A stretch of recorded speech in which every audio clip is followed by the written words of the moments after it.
Assalomu alaykum qadrli tinglovchilar. Siz bilan Dostonjon Uzoqov va bizning loyiha Xulosachi. Hech o'ylab ko'rganmisiz? Nega ba'zi odamlar boshqalarga qaraganda ancha omadliroq ko'rinadi? Masalan, deylik sizning qo'shningiz qimmatbaho mashina oldi. Siz uni o'zingizdan aqlliroq yoki mehnatkashroq deb o'ylaysizmi?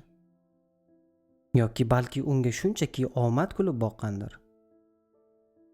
Bugun biz aynan shu savollarga javob izlashga harakat qilamiz.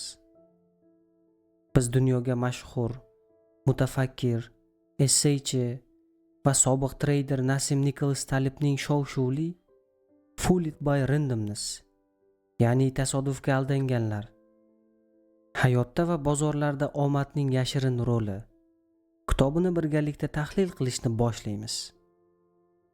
Bu bizning ushbu kitobga bag'ishlangan suhbatlarimizning birinchi qismi. Bugun biz nima uchun tasodifni ko'pincha ko'rmasligimizni, muvaffaqiyatni noto'g'ri baholashimizni va qanday qilib ko'rinmas dalillar bizni aldashini ko'rib chiqamiz.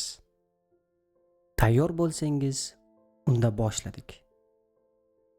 Tasavvur qiling, siz katta bir kompaniyaning rahbarisiz yoki muvaffaqiyatli investor. Siz o'z yutuqlaringizni nimaga bog'laysiz? Albatta o'z mahoratingiz, tirishqoqligingiz, strategik fikrlashingizga, to'g'rimi? Taleb esa bizga biroz boshqacha, balki yoqimsizroq bir haqiqatni aytadi. Hayotdagi ko'plab natijalar, ayniqsa katta yutuqlar va mag'lubiyatlar biz tan olganimizdan ko'ra ancha ko'proq tasodifga bog'liq. Nega biz buni tan olishni istamaymiz? Chunki bu bizning nazorat illyuziyamizga putur yetkazadi. Biz dunyoni tartibli va bashorat qilsa bo'ladigan deb o'ylashni xohlaymiz. Omadga bog'liqlikni tan olish esa bizning yutuqlarimiz qisman bizga bog'liq emasligini anglatadi. Bu biroz haqoratli tuyulishi mumkin. Taleb bizni o'zining hayoliy qahramoni Nero Tulip bilan tanishtiradi. Nero donishmand, madaniyatli, ammo uning boyligi asosan bozorning tasodifiy tebranishlar natijasidir. Uning o'zi ham buni qisman tan oladi. Uning hayoti bu tasodifiy dunyoda qadr-qimmatni qidirish haqidagi bir metafora deb o'ylaydi. U tushunadiki, natijalar ko'pincha bizning harakatlarimizga to'g'ridan-to'g'ri bog'liq emas. Xo'sh, agar tasodif shunchalik muhim bo'lsa, nega biz uni ko'rmaymiz?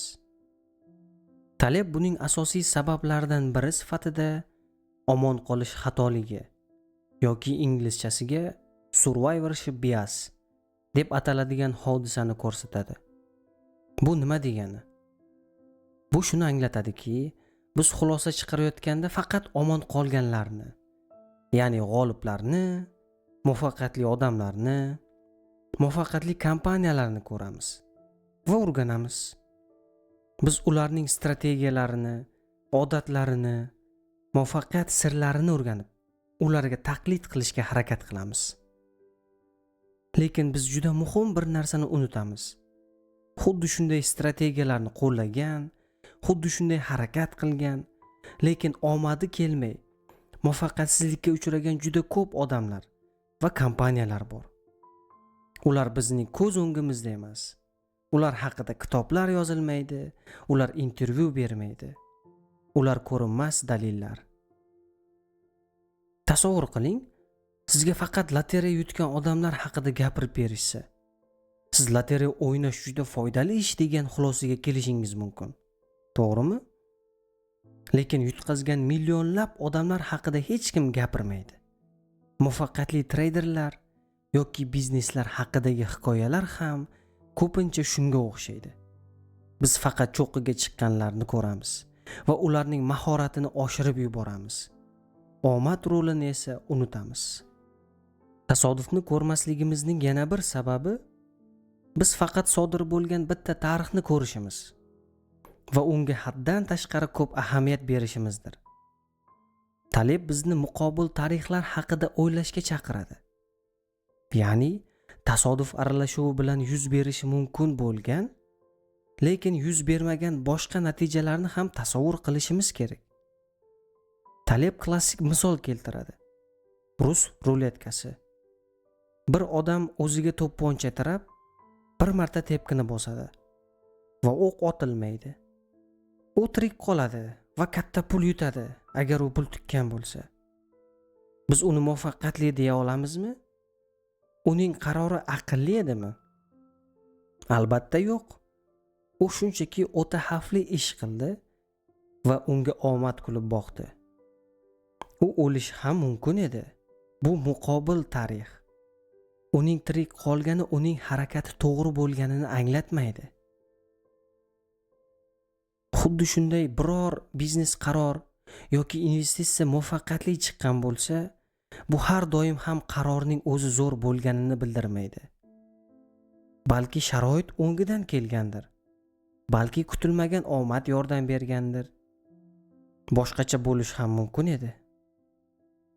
Shuning uchun qaror sifatini uning natijasiga qarab emas, balki u qabul qilingan paytdagi mavjud ma'lumotlar va ehtimolliklarga qarab baholash kerak. Yaxshi qaror ham yomon natija berishi mumkin va aksincha. Demak, biz ko'rgan hamma narsa bu haqiqatning faqat bir qismi. Tasodifning roli, muvaffaqiyatsizlikka uchraganlar, omon qolmaganlar, sodir bo'lishi mumkin bo'lgan lekin bo'lmagan muqobil tarixlar. Bularning barchasi ko'rinmas dalillardir. Bizning dunyo haqidagi tasavvurimiz, qarorlarimiz, muvaffaqiyatga bo'lgan ishonchimiz ko'pincha ana shu ko'rinmas dalillarni hisobga olmaganimiz uchun xato bo'ladi. Biz faqat suv ustidagi aysbergning uchini ko'ramiz, xolos. Xulosa qiladigan bo'lsak, bugungi birinchi qismda biz Nasim Talebning Tasodifga aldanganlar kitobidagi asosiy g'oyalardan ba'zilari bilan tanishdik. Birinchisi, hayotda va bozorlarda tasodifning roli biz o'ylagandan ancha kattaligi. Ikkinchisi, biz faqat g'oliblarni ko'rganimiz uchun omon qolish xatoligiga yo'l qo'yamiz va tasodif rolini unutamiz. Uchinchisi esa faqat sodir bo'lgan natijaga emas, balki muqobil tarixlarga ham e'tibor berishimiz kerak. Asosiy xulosa shuki, dunyo biz o'ylagandan ko'ra ancha tartibsiz va tasodiflarga to'la. Va bu haqiqatni tan olish, yanada to'g'ri qarorlar qabul qilish va hayotga realroq qarash uchun birinchi qadamdir. Endi sizga bir savol. O'z hayotingizni yoki atrofdagilarning yutuqlarini o'ylab ko'ring.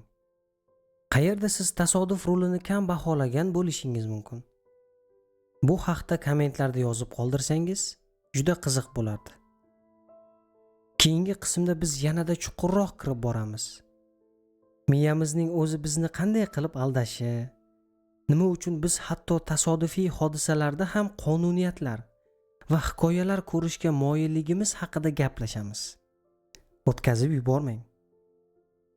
Agar bugungi suhbatimiz sizga yoqqan bo'lsa, like bosing, kanalimizga obuna bo'lishni unutmang. Bu bizga yanada ko'proq qiziqarli kitoblar haqida suhbatlashishimizga ilhom beradi. Hozircha esa xayr, salomat bo'ling.